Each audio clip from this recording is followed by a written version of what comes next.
Everybody, I think we're about ready to get started. I'd like to take a minute to introduce my collaborator in setting up these Colloquium series. He's done a tremendous amount of work setting up the first one and the second series. I'd like to welcome Tim Maurer to the stage. Tim Maurer is a fellow of the Carnegie Endowment for International Peace and co-directs the Cyber Policy Initiative. Let's welcome Tim. Thank you, David, and thanks to all of you for coming today. When David and I first started thinking about what kind of topics we want to focus on for both the first session and the second session, we were thinking about what topics are particularly relevant and timely when it comes to the internet today. So you already heard the panel on deterrence, especially given the DNZ hack and the involvement of the Russian government and the reaction to that was one topic we chose. And the other topic that we chose is internet governance. So the topic of the second panel is the future of internet governance in a post-transition world. And I will be giving you a brief overview presentation in the next 10 minutes just to set the stage for the panel discussion and tell you a little bit what this transition was about and how it's tied to the broader international politics around it. So you have the historical context of what led to this transition and why it's so important. And to start, I'd like to argue that October 1st, 2016 is a very important day in the history of the internet and for internet governance. On October 1st, 2016, the US government handed over its legal authority over the internet numbering and naming to an independent organization that is consistent of civil society organizations, the private sector, and governments. For the international relations scholars in the room, you'll know this is highly unusual. It's highly unusual for the US government, or any government for that matter, to not just delegate a function, but to hand it over to an independent organization that is not intergovernmental or government. How did we get there? This will be the brief focus of this presentation. And the policy experts think about internet governance in the way that is shown in this slide that I thank Fadi for sharing. And policy experts look at the internet essentially in the three levels of the physical layer, the cables, et cetera, the logical layer in the middle, and then you have the societal and economic layer at the top. And the focus of the transition and the internet numbering and naming is essentially in the middle, and that will be the focus of this. That's been the focus of the transition and what we'll be talking about today, also in the broader context of internet governance. What I'd like to do next is show you a little bit the politics behind this transition and how we got to that point. And it's tied to the question of who controls or who governs the internet and what is the role of the state and the governments generally in that governance of the internet as an ecosystem. And to start, in the early days of the internet, as you can see in this map, the internet penetration rate shows that in the mid to late 90s, the United States was the country where you had the highest internet penetration rate, so the politics around internet governance was very much a US domestic political question. What I mean by the early days of the internet, I start with essentially the expansion of the internet in the mid-90s and then also the commercialization that took off really in 94 and 95, which becomes important. Some of you might already know this photo or might have met John Postel back in the 1990s. When it comes to internet numbering and naming, so if you essentially go on your browser and you type in a domain, www.cmu.edu, and the IP address behind it, somebody has to assign that number behind the URL to a specific institution or an other entity. And the person who did that for over 20 years was John Postel, starting in the 70s. And he, in 1997, was called the god of the internet in an article by The Economist. What happened in the late 1990s was that when the internet became commercialized, some of the founding fathers of the internet had a concern about this trend.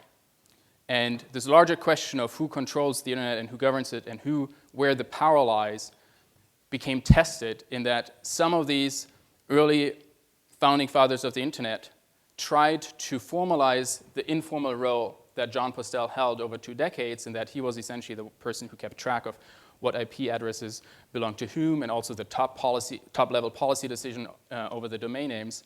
And they tried to formalize this informal authority and to make it independent of the US government, which through contracts and money had been funding the research but had taken a very inactive role. This culminated in 1997, 98. The US government, when it became aware of these efforts, became active, and the White House became involved and made sure that it held on to this legal authority and telling John Postel that he wouldn't be permitted to go further.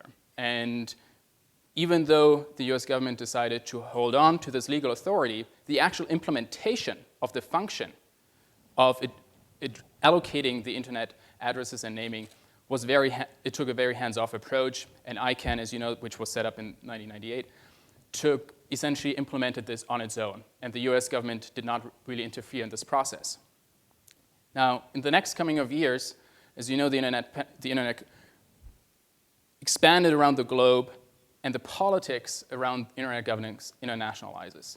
This really, the first high point of this was the World Summit on Information Society, which took place in 2003 and 2005, where governments around the world started to ask the question, who governs the internet, who controls the internet, and we're also pushing this notion that we should move this more in the direction of a multilateral approach with more governments around the world having greater control over this increasingly important ecosystem that was producing economic growth and value around the world. The outcome of that summit was to codify this notion of a multi-stakeholder approach of bringing together the civil society, private sector, and government actors as part of this ecosystem to govern the internet. But this was the first high-level kind of conference where you saw this question rise to the level of international discussions and governments around the world taking a great interest in this. One of the outcomes of this summit was the creation of the Internet Governance Forum, which will actually take place next week in Mexico. And for the next several years, you didn't see internet governance wasn't as high on the agenda, I would argue, in terms of the international affairs agenda. This changed in December 2012. In December 2012, you had a treaty negotiation taking place in Dubai that was focusing on renegotiating a 1988 treaty on telecommunications. And some of the governments that over the previous decade had been pushing for greater government control over the internet and internet governance were trying to use this treaty negotiations to expand telecommunications regulation, where the government already had a very strong role, and try to expand the scope of the treaty to include the internet. At least that was a lot of the discussion leading up to the treaty negotiations, and a lot of the press, particularly here in the US, they were ringing alarm bells about this treaty negotiation in Dubai and the potential implications for the internet. What happened then was another highly unusual event. The international community actually split. You had delegations who left the negotiation, and at the end of the day, the treaty was signed only by a limited number of countries, and it wasn't adopted by consensus. So you have this map, which actually shows which countries were signing up for the treaty and which opposed it. That does not happen very often in international diplomacy. The next milestone in the international politics around internet governance and where the transition comes in is in 2013, the Brazilian President Dilma Rousseff announced that she would host an internet governance conference, which became known as Net Mundial. And the reason all of a sudden this became a head of state issue is because of Edward Snowden. One of the effects of Edward Snowden was, one, it elevated the issue to be a head of state issue, and second, it wasn't the usual suspects anymore that were posing the question about, well, who's actually controlling which parts of the internet and what is the role of the state and government. Several weeks prior to this conference actually taking place, the US government announced that its intent to transition its legal authority over the internet numbering and naming to ICANN, and to essentially make that cut that was already being debated in the late 1990s. Now, that is obviously not an easy process, and in fact, if we would have champagne on the tables and not water, I would ask all of you to raise a glass and to congratulate Fadi and Larry and Eileen for all the work in the last few years for making this possible, because on October 1st, 2016, it actually did happen, and it did overcome all the political challenges associated with that. Because at that point, in the last 3 years, we were really at a point where this question whether the internet could fragment raised on the political agenda, and the question became, do we see a shift in the international community where it's not only a few countries that are taking certain steps in that direction, but it was also countries that are close to the United States, and the question of liberal democracy's role in this came really to the fore. Meanwhile, heads of states have remained involved in this issue, and President Xi Jinping actually launched a major new internet conference, which took place for the third time only a couple of weeks ago in Wuchen, and you now have the World Internet Conference. So internet governance, starting in 2013, 2014, became and has remained a head of state level issue. I'm therefore particularly pleased to welcome today 3 of the main protagonists who have been involved in these discussions for the last 3 years, and would like to now invite Nancy Scola, who is the senior tech reporter from Politico, to join the stage. She will be moderating this panel discussion and will be introducing you to the 3 panelists in greater detail. Thank you very much. Thanks.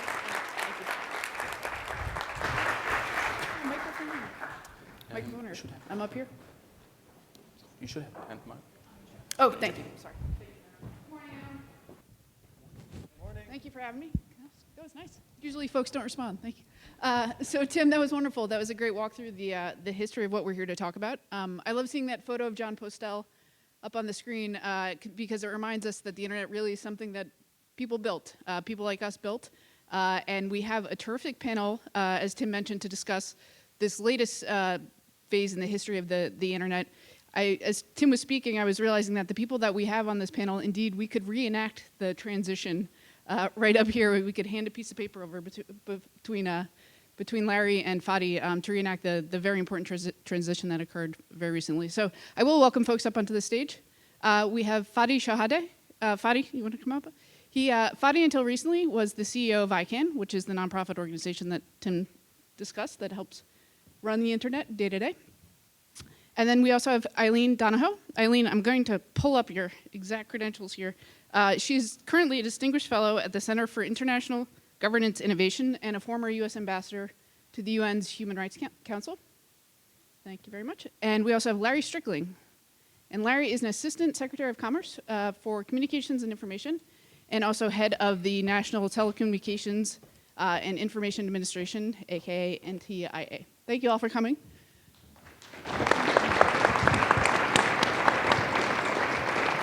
For folks who don't follow this topic, we almost could not have a better panel up on stage here today. So we're going to have some opening remarks from our panelists.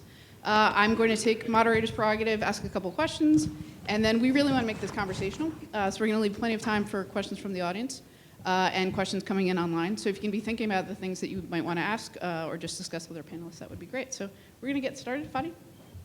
Thank you, Nancy, and thank you. Mike, Fadi. Thank you to the Carnegie University, Dr. Suresh, who's left, and CEIP for making this possible.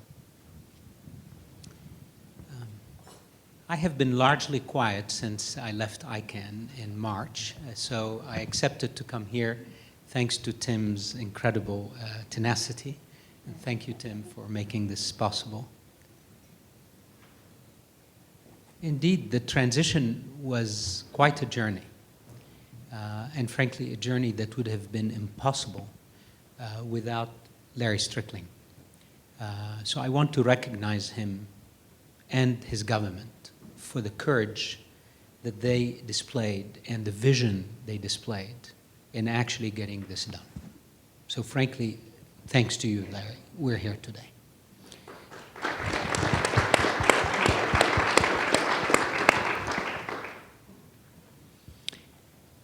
Look, the transition was a moment that showed that the designers of the internet, with Postel being the poster boy for this, their vision of an internet that is truly governed and managed by the people who make it is now actually true. And I know that John left Vint and Steve Crocker, the chairman of ICANN, with, frankly, the urgent request to make sure that ICANN becomes governed like the internet. And what does that mean? What does it mean that we have an organization governed like the internet? Open, distributed, not centralized, diverse, right? Innovation at every turn, right? And so what happened during the transition time was exactly as Tim said. We had a clash of powerful governance models that did not understand how to govern an institution other than top-down through an intergovernmental model. That's how we govern the world. We have national and international systems. And so ICANN was an innovation, and it met huge resistance because even friendly governments, France, was asking, well, what do you mean governments will not make decisions about how the space will be governed? We need to have control over this. And so when ICANN was saying no, and Larry, frankly, was leading the choir around the world saying the internet should be governed the way the internet is architected. Open, distributed, democratic, diverse. So the achievement is significant. It is really something we should keep as a model for where we go from here. So I won't talk anymore about the transition. I want to switch to now the new world we're facing. The three layers that Tim showed clearly explain that we have a new layer, the economic and societal layer of the internet, that requires our time and attention. Today, there are no clear norms, rules, protocols, call them what you want, to actually bring us together to cooperate. I'm not going to use the word govern, to cooperate on ensuring that that space is open, is secure, and is for everyone, not for few. And I think the clarity of this mission must be very important to those of us in this room who are engaged in the tech and tech policy space. So I propose that we need to learn from ICANN. ICANN is not perfect. And we won't know how to make it perfect for a while. This is an experiment. We have to accept that. It's an experiment in transnational cooperation and governance. That's what it is. Now, can we learn from that to start addressing the issues on the internet? Security, human rights, IoT, all the things we heard this morning. We'll need to do three things, in my opinion, to do that. One, we need to create what I prefer to call transnational protocols. I'm not going to use the word norms or laws or rules because these have, unfortunately, pedigree in policy, and so people will react. So I'm using a term that techie geeks like me use, protocols. We need transnational protocols. Now, these transnational protocols have to be using all the innovation we have on how to solve problems. They're not just policies. They could be multi-pronged. Eli really allured to that when he spoke, that we could have protocols that include multiple components, some of them technical, some of them policy, some of them deterrent. There could be many pieces to this to solve that.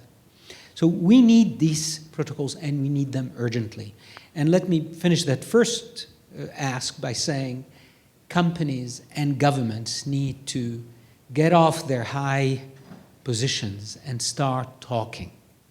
So I go to the Valley. I'm a product of Silicon Valley myself. And many companies are starting to realize that we can't just think that all of this is good and we will just take our technology to the world. We need to step back and think, what is our responsibility? What is our responsibility as purveyors of technology, as people who manage platforms that run the lives and the economies of billions of people? Companies need to come to the table and start working with others, including governments. Governments need to also realize that the government-only model, the intergovernmental model, is insufficient to solve the problems ahead of us. So governments, private sector, society need to come together. Unless they all do get off their positions and start building these cooperation protocols, we won't get there. So that's one. Two, how do we build these protocols? How do we build transnational protocols? Well, there's an old book that Anne-Marie Slaughter published in the late 90s called The New World Order that actually has some amazing nuggets about how to do this. And the net of that book is that what we need are horizontal expert networks. That's essentially what she pushed for, although she wrote this book in a very governmental-centric mentality. And I've met Anne-Marie since, and she herself says this book needs to be updated to think about multi-stakeholder or multi-party type of networks.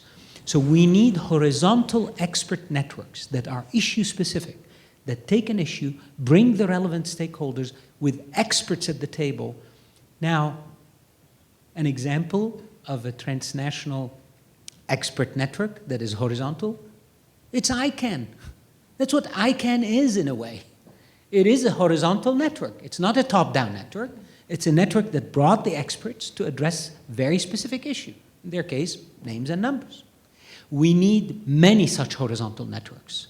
And at the World Economic Forum, where I'm advising Professor Schwab on how the forum could be helpful, we now have two pilot networks, two pilot horizontal networks that we're testing to actually see, can we use that model beyond the remit of ICANN?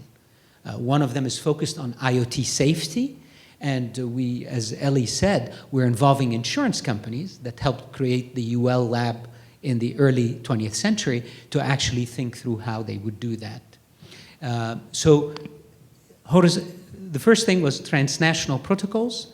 To do them, we need horizontal networks. And the third and final point I would mention is, well, how do we build these networks?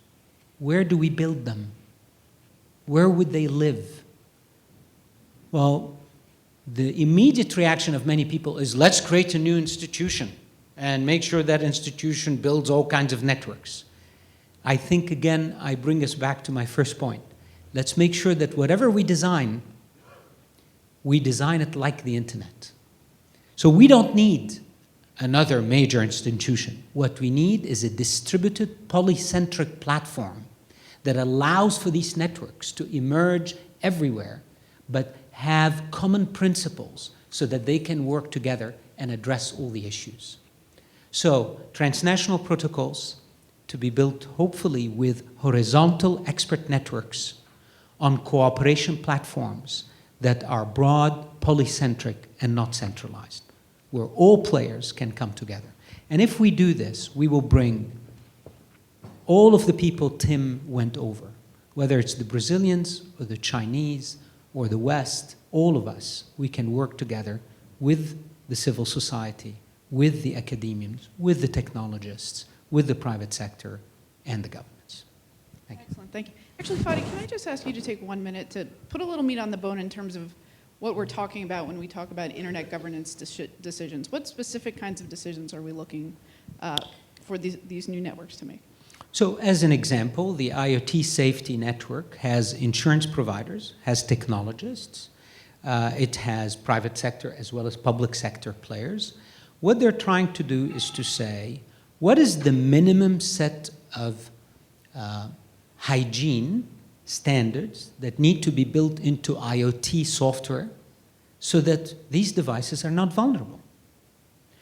So here you see cooperation from all the players that need to manage the risk of, you know, what Stanford and Fairchild think will be 100 trillion of these things by 2030 connected to the network. Is there a minimum set of hygiene that needs to be applied to that software? And now, what is important is none of these networks, in my opinion, should have governing authority. They should produce innovative solutions and put them out there for people to adopt through, as Ellie was saying, through name and shame, through influence. This is what Anne-Marie Slaughter makes a very good case for in her book, that these horizontal networks need not have governing authority power. They will produce intelligent solutions, put them out there, and people will adopt them at the speed of the internet. Let me remind all of us that most of the internet runs on these little things that are produced by the IETF. Last time anybody checked, the IETF has any authority? Any governing power? None. But yet, the whole internet runs on what they do. It's voluntary, it's powerful, because it is designed by the people who understand how the internet works. That's my hope.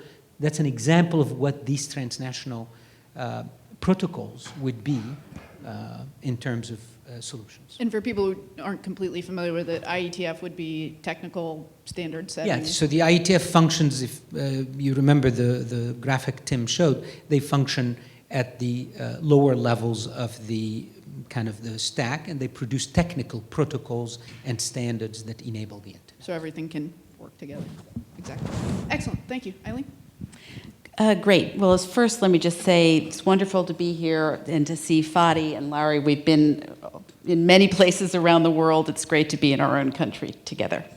I'm just going to pick up right from Nancy's question about what do we mean when we say internet governance? Because my first point is basically the concept of internet governance itself has morphed. You're probably all familiar with a term coined by Mark Andreessen about software eating the world, where he talked about companies built on software basically eating up whole swaths of the global economy. I would basically argue that internet governance has swallowed governance in the last few years. It used to be addressed largely to the technical realm, and what we call governance of the internet at the architectural and protocol layers, the ICANN issues. And it was focused on the interoperability of the software and the hardware. Now, I would argue that internet governance is really about governance on the internet, all the social, political, economic activity. And it encompasses all the rules about access to content, freedom of expression, how data is protected. So basically, internet governance has morphed into governance of the digital ecosystem. With the digitization of everything and the fast-coming Internet of Things, all dimensions of governance are going to have some digital or networked aspect. Just to get a feel for how quickly this is moving, I just want to mention 4 short years ago, 2012, I was at the UN Human Rights Council in Geneva, and we passed this first ever UN resolution on internet freedom. And it laid down what was then a very foundational concept about protecting human rights online as offline. Now, online, offline has effectively collapsed. I mean, the world has been transformed in such a short amount of time, it is mind-boggling. The big caveat here, obviously, is that we do have a digital divide. At least, the numbers move every day, but, roughly half, more than half the people on the planet are not even connected. That, in and of itself, is a big governance issue because of economic disparity. Figuratively speaking, we could end up with sort of a planetary divide between those who grow up as digital natives and those who are not even connected. So that's a whole big governance issue we have to pay attention to. But leaving the digital divide behind, basically, internet governance has swallowed governance. The IANA transition, where does that fit in? IANA I see as governance of the internet, not on the internet. The transition helped satisfy a big geopolitical need and moved away from this perception of US control of the internet and general dominance. More importantly, maybe, the transition was a very valuable test case of this multi-stakeholder internet governance model Fadi's talking about. But now I'd say our real focus is on all the social, political, economic activity and governance on the internet. Again, one caveat, I've heard some murmurings about some movement on architectural and protocol layers. I don't know if you guys have heard of SkyOn, alternative architecture and alternative protocol, digital objects architecture, all that stuff. So there could be real battles on the architectural and protocol layers ahead, but I think the real battles are in the economic, social, political. This leads to the second part of the question Tim asked us to focus on, which is this push toward technological sovereignty. There are several variations on this theme. You know, the Chinese like to use the term internet sovereignty. We hear of data and information sovereignty used by the Russians, digital sovereignty used by the Germans. Technological sovereignty was really a European idea. There are many mixed motivations behind these concepts. The whole movement, though, arose in response to the shock at the extent of US mass surveillance, the Snowden issue that Tim brought up. And that has now combined with this growing awareness about our systemic cyber vulnerability and digital insecurity. We don't really know how to protect ourselves in this digital environment, and this is feeding the move toward technological sovereignty. My biggest concern with this move to technological sovereignty is that it is potentially undermining the effective unity of the internet as a globally interoperable network and platform for social, political, economic activity. So the stakes are pretty high. And my second worry is that there's a subtext in this push for internet sovereignty, which is the belief that global norms generally and universal human rights concepts specifically are not workable in the transborder global digital ecosystem. The idea is that if internet sovereignty is embraced as a dominant governance model, there's this parallel move that universal human rights were a 20th century concept, not really applicable in our 21st century digital environment. So I worry a lot about the erosion of global human rights. Turning to the third part of Tim's question to us is, where does all this internet governance fit in the global governance arena and the international relations? I would say smack in the middle. Governance in the digital ecosystem is central to a transatlantic relationship and tensions with the EU over data protection, freedom of expression, the right to be forgotten. The demise of safe harbor, the privacy shield, all that.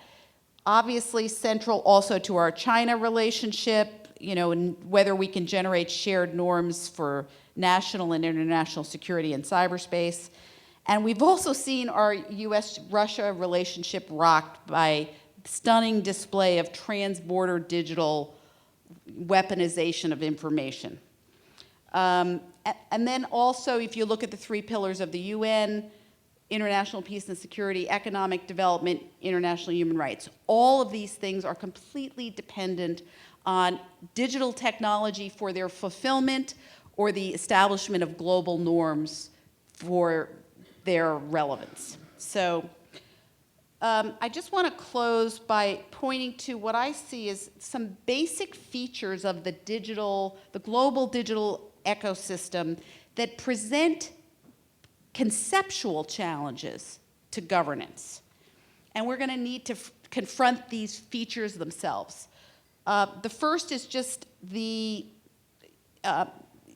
internet is a global has a transboundary mode of functioning. And this presents a fundamental challenge to our territory-based conception of nation states, jurisdiction, and sovereignty. So we need some governance innovations to match this reality. This is kind of a parallel to what Fadi was saying.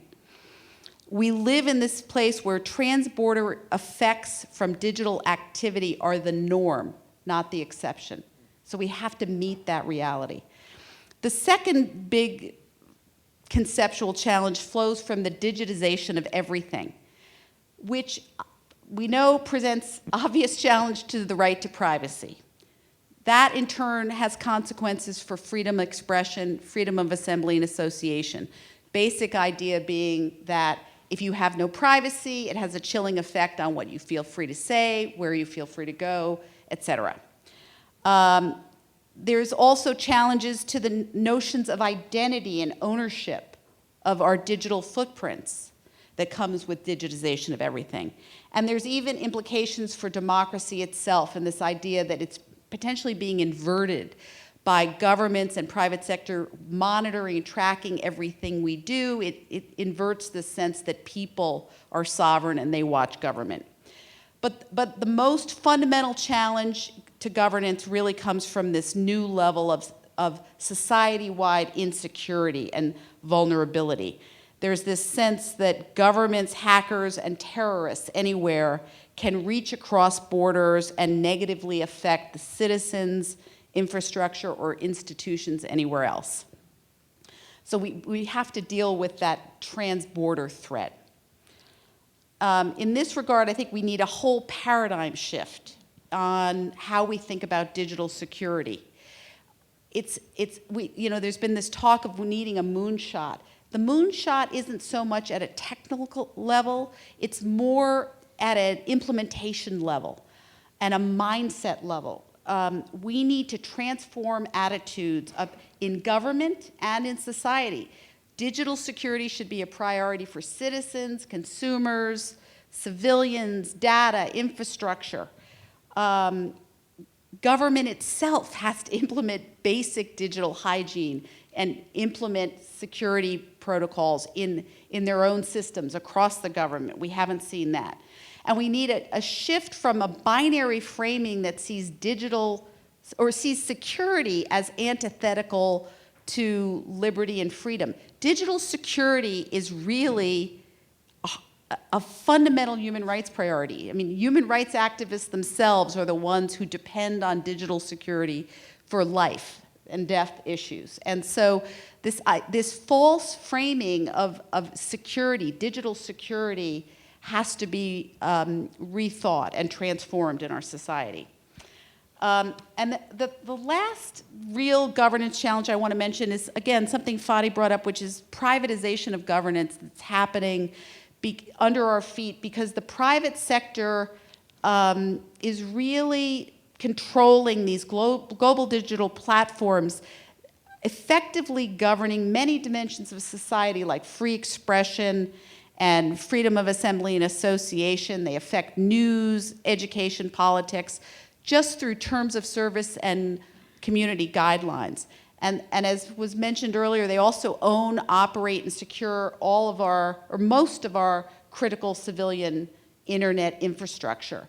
And so we don't really have models for thinking about the roles and responsibility of the private sector in this space.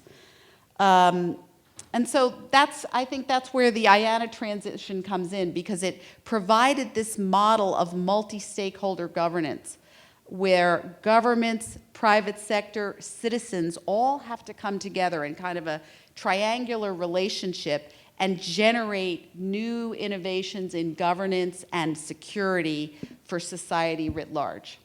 Excellent. When you talk about the collapsing, just a quick follow-up, collapsing of the divide between digital and offline, right? That's a shift in mindset of sort of thinking through that those aren't two distinct planes anymore. Yeah. When you're working at the highest levels of the UN or similar, sort of organizations with what we might call traditional diplomats, traditional world leaders, how much has that mind shift happened amongst those folks? Is that still sort of a long way off for them sort of buying into that concept, or? That's a great question.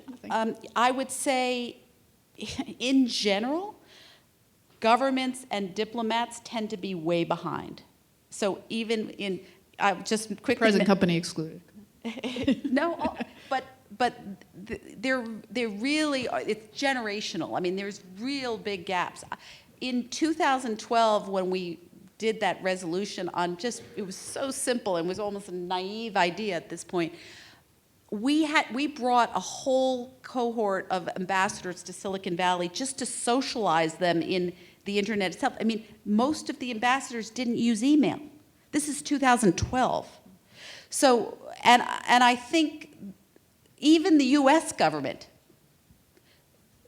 parts of it are behind the curve. Obviously, if the top secret security clearance records of people, in the State Department are being hacked easily, it shows you that the State Department itself hasn't implemented basic digital security tools. So I think governments are behind. That is part of why we need this multi-stakeholder approach. And if you care about the functioning of the internet, you do not want to rely on governments alone. Okay, excellent. Thank you. Larry? So thank you, Nancy, and thanks to Carnegie Mellon for inviting us here. And as always, it's great to see Fadi and Eileen. And your comment that, I think you're right, this may be the first time we've talked about these issues on American soil, as opposed to most recently, Eileen and I were in France dealing with this a couple of weeks ago. I will just try to come back and punctuate some of the points Fadi and Eileen made and try to set us up for the rest of our discussion. So I think fundamentally the internet governance challenge, or the governance challenge, is who's going to make the decisions that affect what's on the internet, how the internet operates, and the rest of it. Is it going to be governments through multilateral institutions like the United Nations, or is it going to be a wider group of stakeholders to include businesses, civil society, academics, and the such? And the reason the IANA transition is historic, well, one is it was the final United States following through on a promise it made 20 years ago to do this, to hand the stewardship of the domain name system over to the stakeholder community. But just as importantly was that the 2 years it took for the community to develop the plan, I think proved the model out in a way that people have to be impressed with the outcomes. The statistics are out there, and if you're not familiar with them, we asked ICANN to convene a stakeholder, the stakeholders of the internet, to develop a transition plan to complete this privatization that was promised. Hundreds of people participated in this project.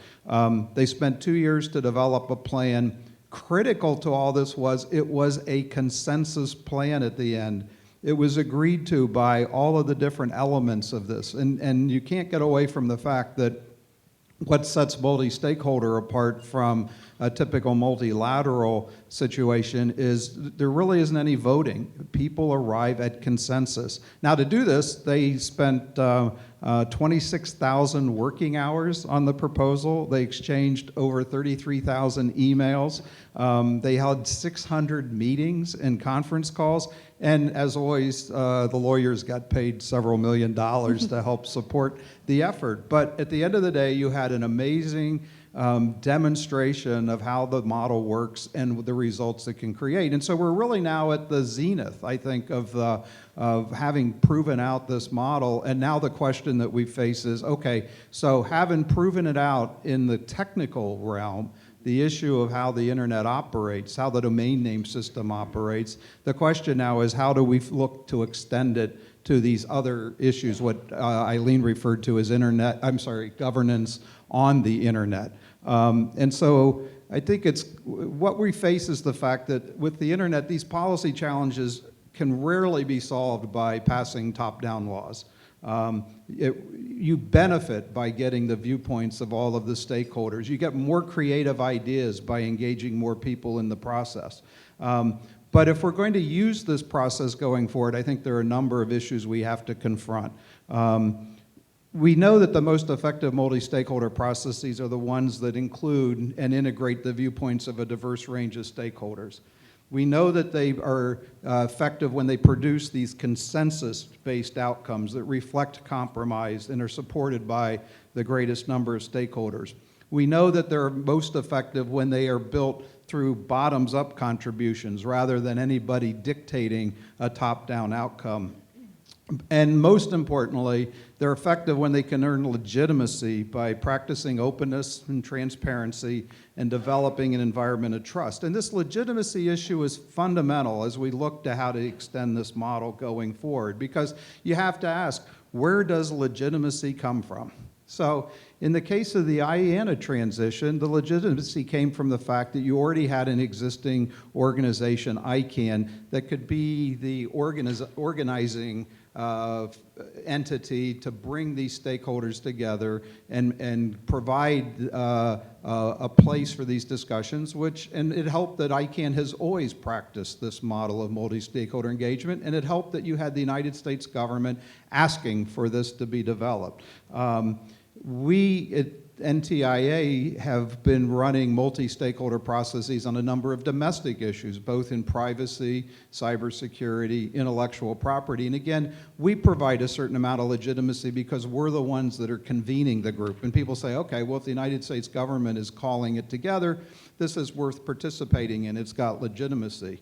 But you can't assume that it's going to be there in all cases. And so as we think about how to form new processes or new opportunities for these processes, we have to really focus on how do we develop the legitimacy that brings people together and gives them the confidence that what they're working on will be accepted at the end of the day as a new, or you're calling them protocols, norms, whatever you want. But if you don't have that, you don't have an incentive for people to come together. So here are some things just to think about. One is, if you're going to have a legitimate process, it has to be open to any participant, and it has to consciously include a diversity of stakeholders. As we've mentioned, the Internet Engineering Task Force, the IETF, any of you can go to an IETF meeting if you want to. There's absolutely nothing that bars you from appearing and providing your own viewpoints. Now, they get pretty technical, but that does, in any event, you're still welcome to attend. So anybody can come to that. Another critical factor, and this is lost a lot in these discussions, is the participants have to know that they're the ones that are going to make the decision, not someone else. So you will hear references to countries convening multi-stakeholder processes. In reality, they're just consultations because they're simply bringing people together, getting input, and then the government goes off and makes the decision. That's not what we're talking about here. We're talking about actually bringing together a group of people who understand that they're the ones that have the responsibility. They are taking on the responsibility to make the decision. And it leads to better decisions because when people know they're the ones on whom all this rides, there's a much greater cooperation, much greater sense that people will work that extra mile to reach that consensus, as opposed to getting to a certain point and then throwing it over the transom to somebody else to make the decision. So how are we going to get there? It's going to require a tremendous amount of education. We noticed through the IANA debate that we had situations where a number of people, including senior people in our Congress, really don't understand how the internet works and really were concerned about this whole process. And so we need to get out there and educate people that the process can work. We've got a great example on it now. We have to admit it's chaotic, but at the end of the day, it delivers outcomes that are better than what you will get by waiting for governments or regulatory agencies to take what is usually even longer to conclude these kinds of proceedings, and which will often lead to results that are affected by politics and rent-seeking and everything else. So these are things we have to keep in mind as we look to this. But at the end of the day, I think this process, these methods, have a tremendous amount of potential for solving issues going forward. And our real challenge is to figure out how to, in a bottoms-up scenario, do you find a way to bring enough people together to deliver the legitimacy around these kinds of discussions that you need to have to make progress. Thank you. Thank you very much. I think Tim mentioned the idea that it's non-traditional for governments to give away power. You don't tend to see it happening. What was the U.S.'s motivation for giving up a contract that it had held for so long and that gave it some amount of power over the way the internet functions? Well, first off, as I mentioned, this was a promise made in 1998. So this has been a 20-year process to do this. In other words, the vision has always been that the operation of the domain name system ought to be done privately. So keep in mind that for the last 20 years, the U.S. government has not operated the internet. I mean, I know Tim referred to it as we were giving up our legal authority. Well, the fact of the matter is NTIA had no, quote, statutory or legal authority with respect to anything involving the internet.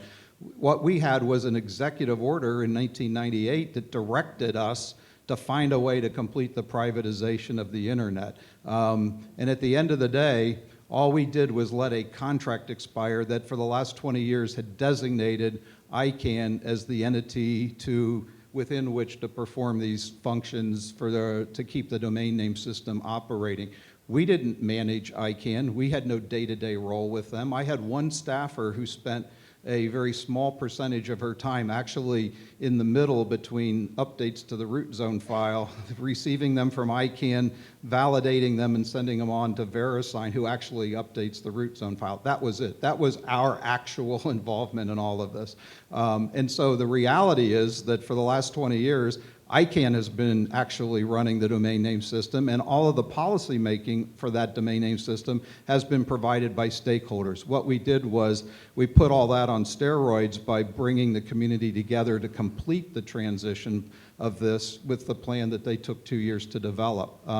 But this has all been part of the plan, and all we really did, I think, was just demonstrate to the world the reality of how it's been operating the last 20 years.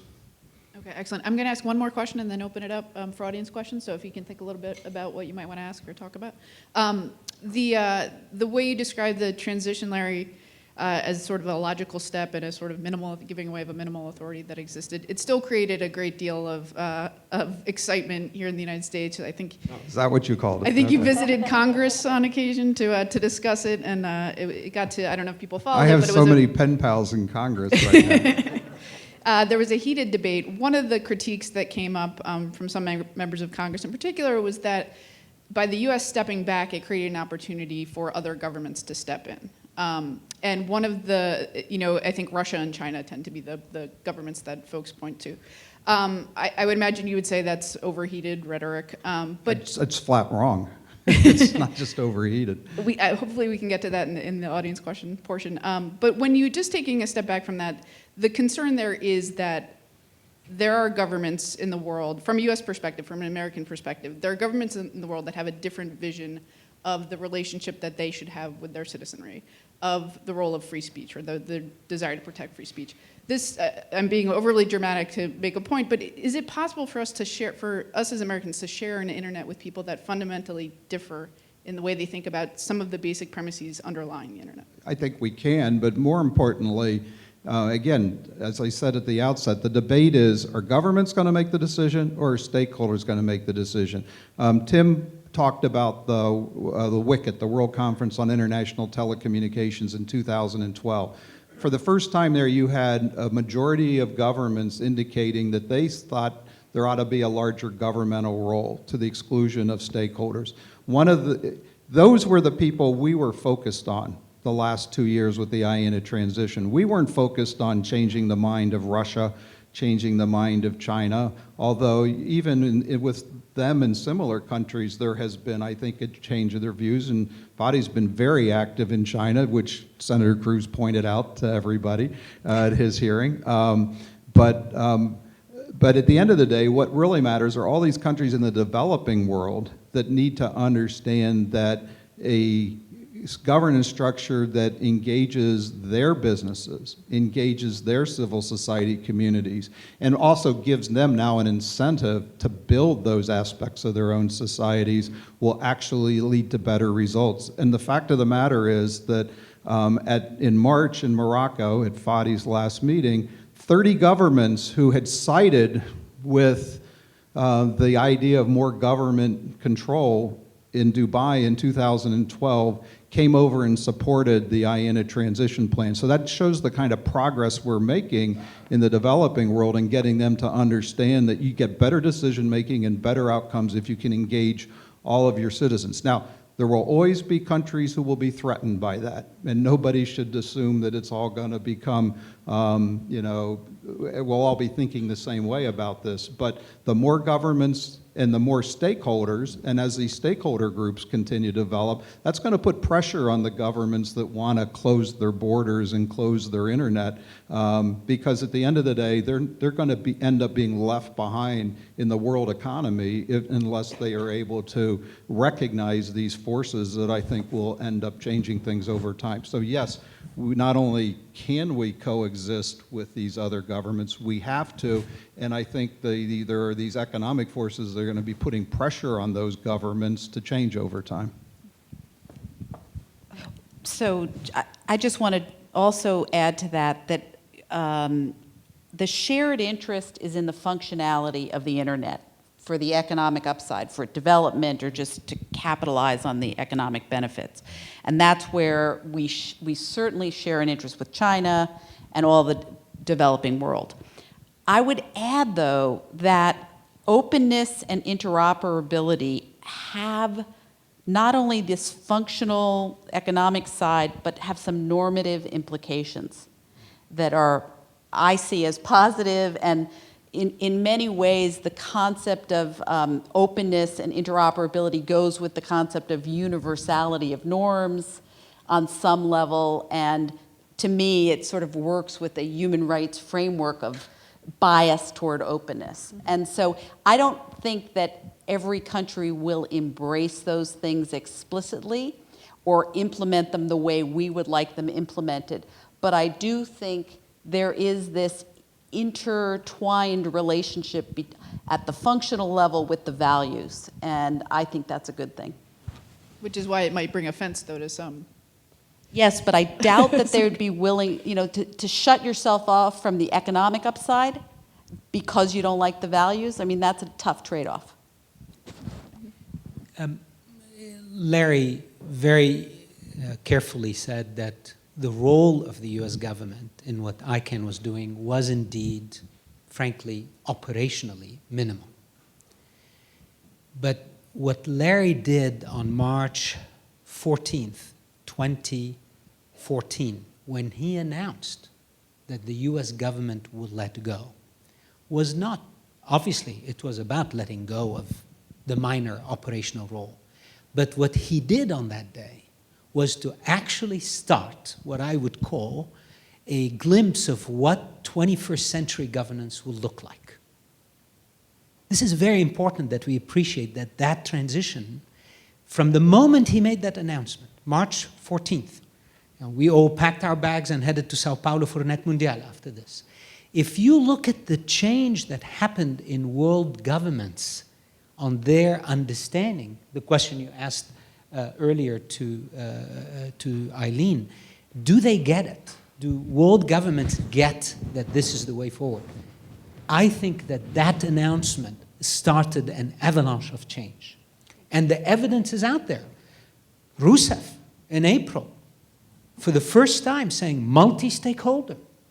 This is the same BRIC government that was only a few months earlier. She opened the UN in 2013 saying, we need governments to take control of this. That's Brazil. Brazil, the president of Brazil. And days after Larry makes his announcement, she stands in front of the world at a major conference and says something different. China, in June 2014, shows up at the ICANN meeting, not quite the intergovernmental organization ICANN. ICANN is a technical organization. China sends its top cyber guy, Minister Lu Wei, to speak at ICANN's opening to say what? We're going to work with this organization to actually maintain the oneness of this layer. This is huge. It's a shift. And that shift in China continued until 2 weeks ago in Wuzhen, where for the first time, the Chinese said, not quite multi-stakeholder, but they used the term multi-party. They invented a new word, right? So, and we should listen to that carefully. And then they described what is multi-party in the internet, and they described it essentially as we describe the multi-stakeholder model. This is an opening. Now, we should be careful because, as Larry said, not all multi-stakeholder attempts are multi-stakeholder. We need to make sure they're rooted in the idea that we together make the decisions. But I think I want to go back and say that this transition started a global and significant shift by key governments to actually come to the table. I don't think anymore it's a question that they see the importance of working in a multi-stakeholder model. The question that is on the table today is where do we find a legitimate cooperation platform or platforms, which I prefer, more distributed, where these networks can form? That's the question today. Okay, excellent. Questions? We're going to wait for the microphone to get around. Let's go right over here to start. And if you can identify yourself, affiliation if it's relevant, that'd be great. Absolutely. Good morning, everyone. My name is Andrea Glorioso from the delegation of the European Union to the US. I see a lot of people smiling there. I've been working with Fadi and others on that panel for quite some time. Thank you for this presentation. Very, very interesting. I have a comment and a question. The comment is about the notion of these polycentric distributed platforms and the need for experts. I actually happen to agree. We need, however, to be, I believe, realistic about the possibility for information overload, because there is a lot of duplication, there are a lot of overlaps, there are a lot of discussions going on, quite often overlapping, to be honest. So if I'm allowed a little bit of advertising here, the European Commission has been working for quite some time on an online platform. It's called JIPO, the Global Internet Policy Observatory, and it's our attempt at trying to provide technical tools to filter, and sorry, nowadays filter is not a good word, to collect and process and make it easier for people to actually follow what is going on. And I'm happy offline to talk to people about that. The question is about this notion that you, Fadi, raised about the need for having expert networks. And again, I think that's great, it's very necessary, but I would urge a note of caution and ask the views of the panel on the fact that we are, and we saw that in Europe, with all due respect as a diplomatic guest here in the US, we have seen it in the US as well. People seem not to like experts very much nowadays. Just a few months ago, in the run-up to what then became the Brexit referendum, a former UK minister said on Prime News, when faced with certain facts about the effects of the referendum, he famously said, well, I think that people are fed up with the so-called experts. And those experts that he was talking about were people who had devoted their life to analyzing economics and politics, etc. So I guess my question is, yes, we need networks of experts, but we also need to take into account that those networks have to be connected to the people, because otherwise you lose legitimacy and you lose trust, and this is what we are seeing all across the world. So the question is, how do we do that? Andrea, excellent question, and I'll quickly answer the 2 points you brought up. Yes, when you want to build a governance, or I like to call it a cooperation structure that is polycentric or distributed, you must have an exchange similar to what you have frankly pioneered at the European Commission with JIPO, an exchange, because the minister in Rwanda, Jean Philbert, is telling me, I don't have the staff like the US to have 20 people to track all that's going on in the world, especially if it's polycentric, if it's highly distributed.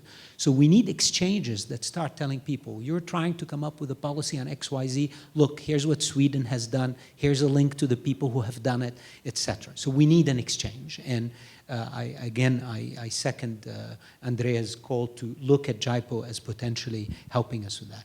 The second point you bring, yes, the last thing we need is ivory towers of experts thinking of protocols.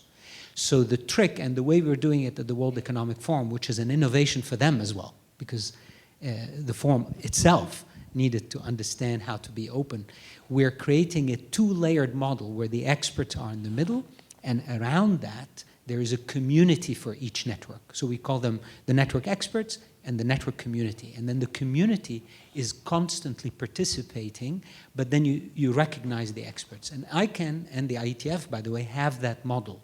In many ways, ICANN uses it in some of our technical committees. So spot on, both points.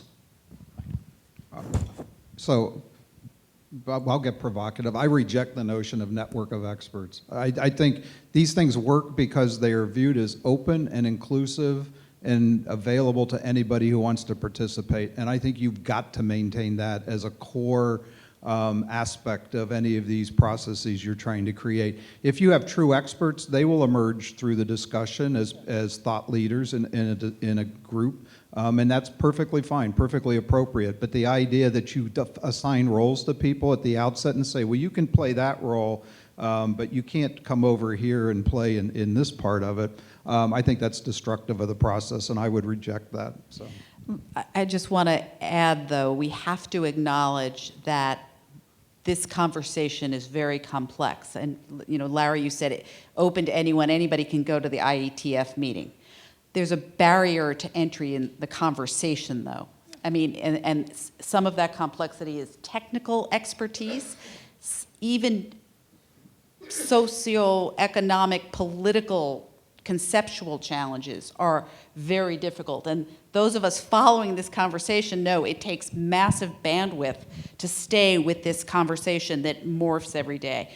So I don't disagree with you, and I think the questioner basically raised a very important part. It's not just experts, it's people, but we have to acknowledge that it's hard, and we need some way to make sure we keep the public part of this conversation. I bet people in this room who may focus on one part of this conversation and not the other are struggling with one of these panels or the other. So we all know it's tough, and we need to solve for that. But I don't think Larry is disagreeing with you. I think I agree with Larry that how these experts are, quote unquote, selected and how they get assigned to these roles is very critical. If indeed there's some top-down design that says Andrea and Fadi and these guys need to decide this problem, then we failed the test, Larry's test, which is the right test. So the idea would be to have the community itself generate or express itself through expertise, and then give the experts, just as we do at the IETF and in SSAC and some of our efforts, give the experts the room to transparently work and share their data and give the community the time and the possibility to participate. I think that's where you were going, Well, Larry, but not right? only that, but and Eileen made this point, and she's worked years. I mean, she's dedicated her career to human rights across the world. We have billions of internet users who aren't represented in these processes yet today. If we're going to credential this, and I mean, we have to go the other direction, which is how do we encourage people from these developing countries to feel that they're going to be welcome in these processes? And if we start, as I say, credentialing people, or if we start using, fancy words to describe what we're doing, that in itself is a message to that developing world, which is, hey, this isn't your game. Leave it to the experts over here. Leave it to the Americans. Leave it to the Europeans. That's absolutely the wrong message we need to be sending to the rest of the world. We need to be saying, we're open. All of you people in these countries that haven't traditionally participated in these things, we need you, we want you. We need to find ways to get you to where you can feel you can make a contribution. And so there's a certain amount of ideology around this, but you have to have it, I think, to again, create the legitimacy we're looking for to make these processes work. Excellent, thank you very much. I think we're going to go between you two, you decide. So this is a question for Fadi, and it comes from Alexis Kramer of Bloomberg BNA, who's watching the live stream right now.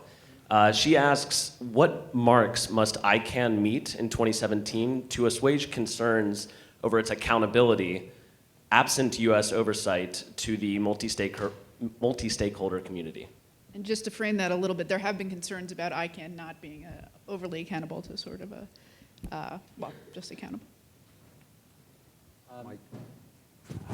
I think I would recommend that Bloomberg also address the question to my successor at ICANN, so she can, he at least can actualize what he would say. I'm no longer there, but my sense is that the way ICANN will show, and by the way, it's an extremely important question. If ICANN fails to show its accountability, the whole project that we dedicated so much time to, in many ways, fails. So this is not hopefully they'll get it. We all need to make sure they get it. Because if they fail, we fail. And everything we're building on today that we want to use ICANN as at least a reference point, a learning point, will be difficult to maintain. But specifically, I think it's very important that we show the world that the accountability that was handed to us, the people, because ICANN is not an institution. ICANN is run by its constituents, which are open to any of you, right? So we need to show that we are, in fact, believers in this. And if the board of directors of ICANN starts interfering with the decisions that the community of ICANN makes, all of you are part of that in many ways, then I think we're going to start seeing the creaks of the problem. So there are some very important checks and balances in place, and the transparency must be maintained and increased. And I'm very happy that Joran Marby, my successor, just announced some new powerful transparency measures to make sure everything the board does is completely in the open. And I frankly commend him on that. So transparency and truly staying out of the way from the community decision-making process as a board and as a staff, and letting the community make the decisions. And I was the first to make these mistakes when I was there, because I too learned, even as the CEO or president of the organization, how I need to just completely be at the service of the community. And that takes time. And it seems like my successor is on track with that. So I thank him, and we should thank him for that. Hi, I'm Ann Moore. My background's in computer science, psychology, and business. I'm a two-time alum of CMU. And my question actually goes to this panel and the previous panel. It sort of combines both groups. I'm sort of thinking about the combination of hacking and the future, and I'm thinking about what's happened this past year. We've seen that citizens of the United States are very unhappy with Congress, right? And the way that they showed it was by voting for change. But let's say that the citizens of the United States are stakeholders, and they want to show Congress that they are unhappy. Earlier today, we talked about how hacking could go as far as hacking into whether your blood sugar is high enough. But let's say the citizens of the United States had the ability to show Congress, hey, I don't like you, I'm going to give you an electrical charge in your butt, you know? Is that kind of thing possible in the future? You know, what if it were? How would Congress be acting at that point? You know, is that something that we need to worry about? And if it is in the future, think about the actions that happened after the election. There were a lot of hate crimes, theoretically, and if people had the ability to act upon each other, just as I can hack on you as easily as you can hack on me, what would happen to society in the future? I'm wondering if you could think about that sort of just as a scenario that might be something we have to think about in the future. What are the implications, and what do we have to do to take care of those kinds of things? So I'll try to jump in. Big questions. To me, this goes to this overwhelming new sense of cyber vulnerability and digital security that we have to address as a society, and it's got to be across the board. I think the earlier panelists, I thought, raised such interesting questions. Eli brought it up, the threat to the integrity of data and the confidentiality of information. And Robert was talking about the fact that we no longer only think about, flying over a geographic territory, but what does it mean to cyber hack? We don't have the conceptual understanding of how to deal with these things.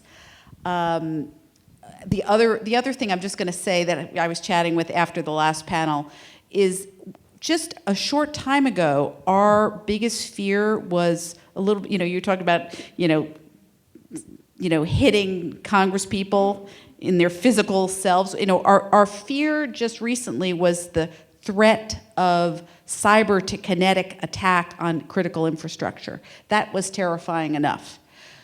We now have moved into the threat of undermining the integrity of the information, the confidentiality of our communications, and privacy, which I think are actually, openness and transparency and governance is great, but the zone of privacy that's needed to form your opinions and your thoughts and the ability to have relationships, we cannot lose the sense of the value of the right to privacy to a democratic society. And these are the things that are at risk. It's not just physical attack, it is the attack on the integrity of information, and which ultimately could undermine our institutions. And this is, and then we get into the whole level of what was discussed in the last panel of the psychological dimensions. It's not only, what was JFK going to likely do in response to a nuclear attack, it's what is the public, how does the public react? And what does the public believe about it, and what does it trust the integrity of our democratic processes? These are gargantuan questions, and I think this is where we all need to develop. These are not technical issues so much as social, political, even psychological issues. And so the people who have to deal with these, it's not just the technologists. Let's see, what do we have? It's a little hard to see, I'll be honest. It's a little glary. Yeah, okay. Hi, my name is Steve. I'm a ICANN policy staff, so working inside supporting the multi-stakeholder community. And I can say that this experiment works, at least from our perspective. One question I have for Fadi and also for Larry regarding using this model for solving other type of issues. One of the advantages that ICANN have is that it has contracts. It gives out contracts to registries and registrars. So in some sense, they're natural. In some sense, they have to come to ICANN. For IETF, it was started by engineers at the time. Is not receiving that much attention by nation or state or governments, and it's through its process that all the key players implementing the technology are in the discussion. Some of these advantages might not have, for solving other governance issues. So I was curious to hear how your thoughts on how to address some of these issues. Thanks. Explain just a little bit about how those contracts work with registrars. The contracts Steve mentions are a very important element of how ICANN implements the community policies that are built at ICANN. So if the community at ICANN gets together and agrees on policy X, how is that policy enforced? How is it adjudicated when there are issues, right? So just like with any quote-unquote government system, ICANN has its own policy-making mechanism, which is multi-stakeholder, open, inclusive, all the things Larry emphasized. Then once these policies are made, these policies need to be implemented through, quote unquote, an executive arm of ICANN, and that's done via contracts. And the contracts are done with whom? With the registries and registrars, everybody from VeriSign to the small registrar in Cairo who is selling domain names. All these players have to sign contracts. So this is, in a way, a form of transnational contracts that ICANN signs with thousands of organizations, and that's how it gets implemented. And then the adjudication, when people fight over a domain name, ICANN created also, quote unquote, a legislative model where people can resolve issues between them. So I think Steve's question is, okay, if you're talking about new ICANN-like, or as The Economist calls them, mini ICANNs, these networks that will go out and create these transnational rules, protocols, whatever we call them, will these networks have, then how would they move from designing a protocol to implementing a protocol and adjudicating a protocol? I think that's your question, right, Steve? So I have an answer, but I want to also make sure, if Larry, you want to go, you're welcome to go first.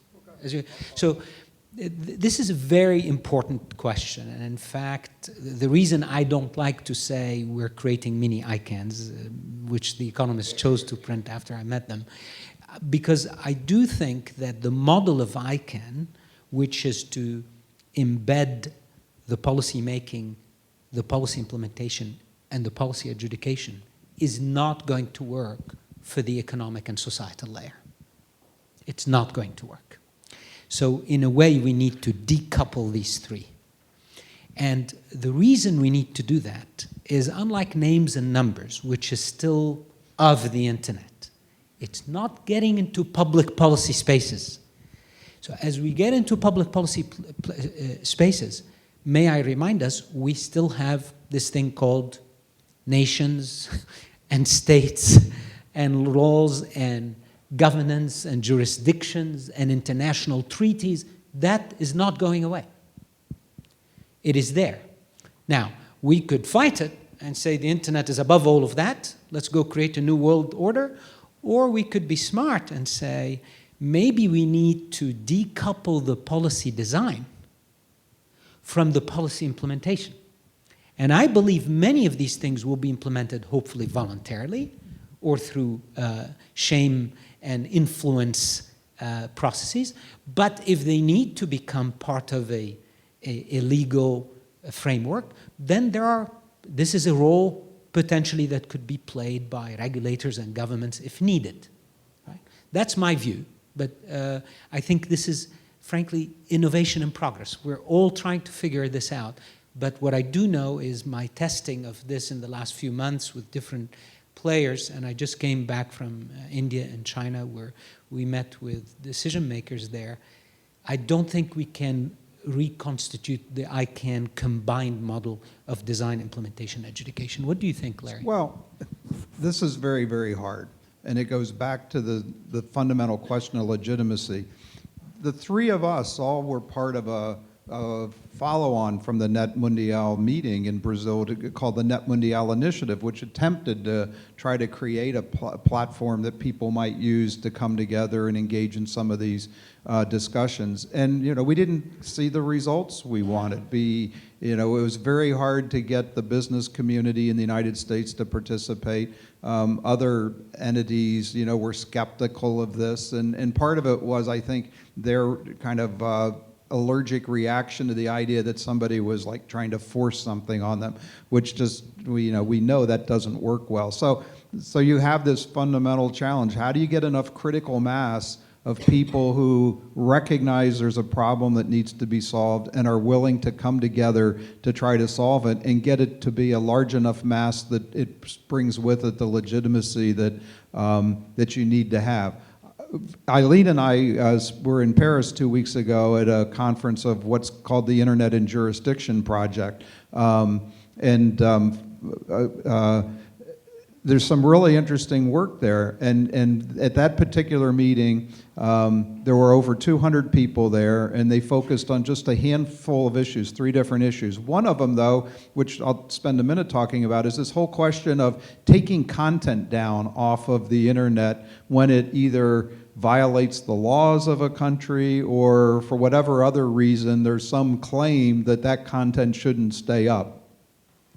Clearly, the jurisdictional challenges that some things may be legal in one country and illegal in another make this a very difficult thing to do in a multilateral way. And it would take years, and in fact, there hasn't really been much progress at a multilateral level, meaning intergovernmental level, to solve these sorts of things. But for the first time, I had a feeling that we almost were close to critical mass in terms of having enough people from civil society, enough people from enough countries, enough of the people from the business community that we talked at the end of the meeting. What would it take to get that group just maybe a little more robust to actually try to solve some of these problems? I think they're really close.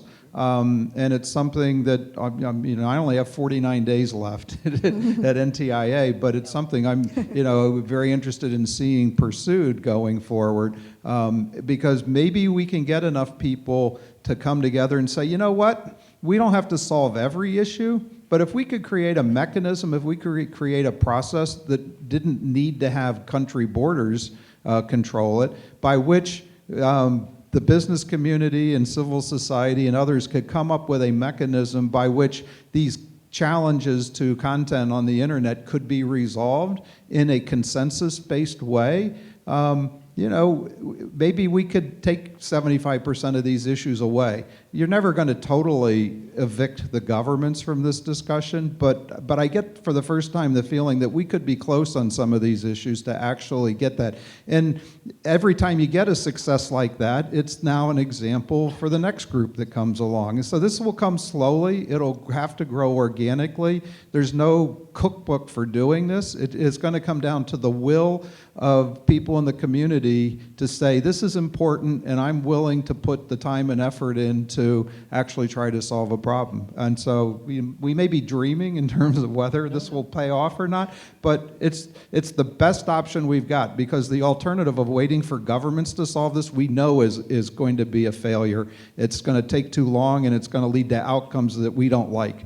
And so we've got to really get everybody behind this alternative and find a way to actually bring it to fruition. And by the way, he spoke like this even when he didn't have only 49 days left, which is remarkable about really Larry. So again, that's why we saluted him. Just to clarify for people who might not be following the ins and outs of this because of the new incoming presidential administration, because you're a political appointee, we have time for just one last one, if we could keep it sort of tight. Hi, my name is Ben Town from Carnegie Mellon's Societal Computing PhD program, and also a participant in the Next Gen at ICANN program. And my question is for what Fadi was saying a few minutes ago about decoupling the policy-making process from the implementation and the adjudication. And I'd like to draw an analogy to the uniform codes in the United States, where we have a series of legal experts get together and form what they think would be a really good law to have consistent across all the United States, like the Uniform Commercial Code. And then they go to each of the state legislatures and put forward their best lobbying efforts to get them to adopt those laws exactly as written. And each legislature thinks that they know better than all of the others and adopt something that's a little bit different from the standard that is being proposed. And so you wind up with something called a Uniform Code that's actually different in each of them, and that's just states within the US. Now, there's a much greater diversity between countries, and I was wondering if you have any ideas on how that kind of challenge might be solved. Wow. These are excellent questions that, frankly, we're struggling to solve now, and all of us. This is why, frankly, I came here, because Carnegie is a great model of how we're going to bring thinking around policy and technology to answer these very questions. So look, I think the Europeans address your question with the concept of subsidiarity, right? So, or in the US we like to use the word devolution, right? That we should think about where is the closest point to those affected by that policy where it needs to be implemented and solved. So I do think that these transnational protocols, these networks that will be created, and by the way, Larry's description of the Internet Jurisdiction Project that our colleague Bertrand de la Chapelle pioneered for many years in Paris is a perfect example of a true network that has come together to solve an issue or a number of issues. So we need more of these. But as these design these solutions, these protocols, how they get implemented by local, national, sometimes regional, we're seeing, by the way, a very potential solve to your question in the regional institutions that look after. In Africa, for example, we have 2 or 3 very active institutions that have been very good at getting uniform rules across multiple parts of Africa. So, I mean, the EU in many ways, the European Commission in many ways, an example of that, of a regional group. So we need to see how these things will get devolved to the closest place they need to be solved. But now we create a different problem when that happens. How do these local, national, regional implementations remain somehow synchronized with the transnational way the internet works, right? And there are many people thinking about this now, and in fact, we have another group that was just formed with experts on national and transnational rulemaking, trying to figure out what is the decision algorithm that can be put in place to decide when something should be implemented nationally without breaking the transnational nature of the internet. So they're building these decision algorithms. So this is a complex policy area, but I think you're hitting on an implementation area that we are exploring and struggling with right now. I just want to throw in, because you brought up the content takedown at that project, which goes to freedom of expression, which is a universal human right. As a parallel concept to what is being proposed, let's say, with respect to protocols or more at the hardware, software levels, there is a new concept developing, and it flowed from this conference we were at, about transnational values. So everybody knows every country has, jurisdiction over its territory and has its own culture, and there's a diversity out there. So how does that work with the concept of universal global norms and universal human rights? And one of the ideas that came up at this conference is that if a jurisdiction wants to implement a certain values-oriented policy, and it has consequences beyond its border, it has an extraterritorial effect that undermines that jurisdiction's concept of how they protect their citizens, the idea should be at least do no harm. Yeah. Keep your effect within your border. And that's, this goes to the subject of the right to be forgotten and the idea of taking down content globally, which is actually, I believe, the decision may come out today, the Keneal decision. There are a few cases around the world. There's one in Canada, the Ecustec case, where the courts have been asked to basically take content down globally, even though in other jurisdictions the culture and the government would not approach the subject in the same way. And so this new idea of transnational approach to universal values is keep it within your borders unless it can be harmonized and truly is transnational. Okay, excellent. I know we're out of time. I'm a political reporter. I have to ask 1 or 2 word answers on the effect of the presidential transition in the United States on the future of internet governance. Very quickly, because we're out of time. I need to go. Anyone? Depends on who they pick. Role. I mean, I don't think we know. This was not, we don't know. Okay. Eileen, anything? I think it's individuals matter. And so selection of personnel and what their orientation is, their level of awareness is very important. Fadi, you're punting? While he's thinking, can I just say, just to be clear, the IANA transition is done. It's not going to be reversed, so nobody should worry about that. Thank you, Larry. Yeah. I think that this election in the US has made it superbly clear to us that there is a big part of the world that feels alienated by the advancement of technology and the digital space. So that's the learning we should take out of this. We have a lot of people who don't understand, who feel insecure, who feel violated. The trust in what many of us have been building is on the way down. And the lesson from this election and how this, and I hope this administration takes their learning out of this too, and the way they won this, to actually make a positive change. So I'm calling today publicly on President Trump to create elect Trump to create a new position in his administration called, frankly, something like the U.S. digital representative. Just like they have a U.S. trade representative, they need to create a U.S. digital representative who actually can imbue the administration with an understanding of how all of this changes our policies. So they have a website for you to put that suggestion to them. So. Okay, excellent. Thank you all so much. This has been terrific. And thank you all for your great questions and participation.